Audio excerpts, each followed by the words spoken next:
Hello viewers, আসসালামু আলাইকুম। সানজিদাস কিচেনে সবাইকে স্বাগতম। আজকে আমি আপনাদের সাথে শেয়ার করব লেমন পাউন্ড কেক। এখানে আমি প্রথমে চেলে নিব শুকনো উপকরণগুলো। এখানে নিয়ে নিয়েছি 2/3 কাপ ময়দা, মানে 1/3 কাপ করে দুইবার। তারপর এখানে দিয়ে দিব 2 চামচ কর্নফ্লাওয়ার।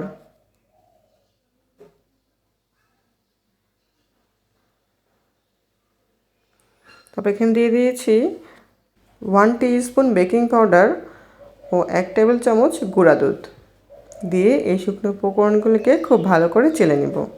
আর বাড়তি যে এটা থেকে যাবে এটা কিন্তু আমি ফেলে দেব। এখন এটা আমি মিশিয়ে নিচ্ছি। এখানে আমি 2 ডিমের পাউন্ড কেক তৈরি করব। এখানে দিয়েছি আমি 2টা ডিম ও চিনি। আমি এখানে হাফ কাপ চিনি ব্যবহার করব 2বার করে। পাউন্ড কেকের জন্য কোনো প্রকার ফোমি টেক্সচার আনার কোনো প্রয়োজন নেই, জাস্ট চিনিটা গলে গেলেই হয়ে যাবে।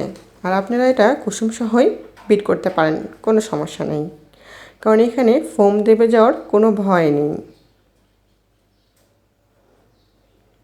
2বারে আমি চিনিটাকে বিট করে নেব। এখানে 1 চিমটি আমি লবণ ব্যবহার করেছি ফ্লেভারের জন্য।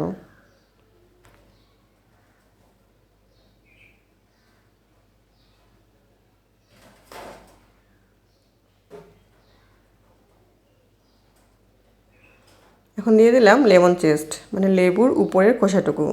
অবশ্যই খেয়াল করবেন লেবুর যেন উপরের সবুজ কালার খোসাটাই দিবেন, সাদা খোসা কিন্তু দেওয়া যাবে না, তাহলে তিতো হয়ে যাবে।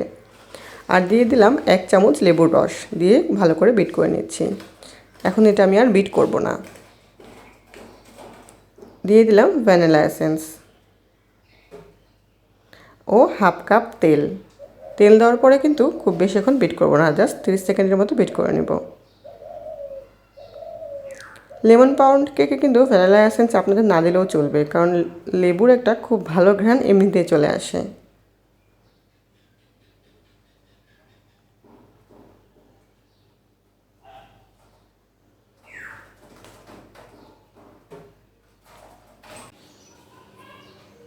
এখন আমি এর মধ্যে শুকনো উপকরণগুলো দিয়ে মিশিয়ে নেব।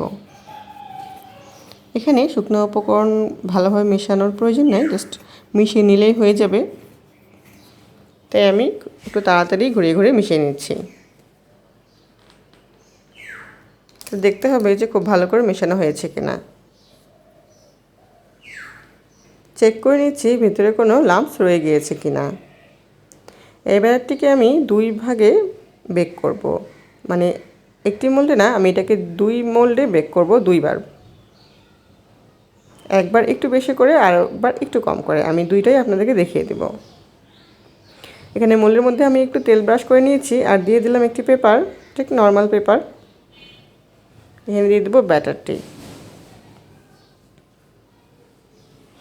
এখানে আমি একটা হাঁড়ি বসিয়েছি, দেখতেই পাচ্ছেন। এটা প্রিহিট করার জন্য আমি বসিয়ে দিয়েছি 10 মিনিটের জন্য। এখন এটা দিয়ে আমি ওয়েট করব 35 মিনিটের জন্য। 35 মিনিটের পরই দেখতে পাচ্ছেন আমার কেকটা ফুলে ফাঁপে ডাবল হয়ে গিয়েছে। কি সুন্দর উপরেও একটা কালার চলে এসেছে। আপনারা অবশ্যই ট্রাই করবেন এরকম সিলভারের পাতিলে বেক করতে, তাহলে কিন্তু খুব সুন্দর কালার উপরে চলে আসবে। এখানে আমি উপরে একটু সুগার সিরাপ দিয়ে এটাকে আমি র্যাপ করে রেখেছি। আর এটা আমার পরের কেকটি, দেখতেই পাচ্ছেন এটারও কালার কি সুন্দর এসেছে। উপর নিচ একদমই কালার দেখেই মনটা ভরে যাচ্ছে।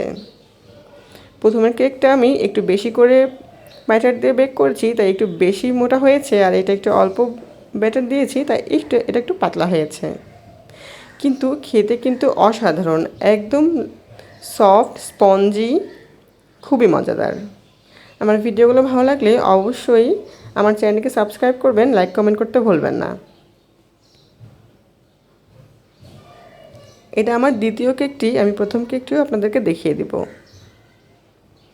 এই দেখুন কতটাই সফট হয়েছে আর স্পঞ্জি হয়েছে যে বলারই বাইরে। এই কেক বানালে আমার বাসায় নিমিষেই শেষ হয়ে যায়, তাই আমি একটু বেশি করেই বানিয়ে রাখি।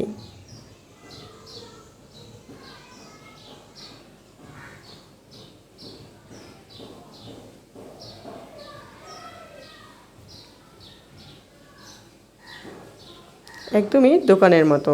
এই কেক একবার বাসায় শিখে গেলে আপনাদেরকে আর বাইরে থেকে কেক কিনে খেতে হবে না।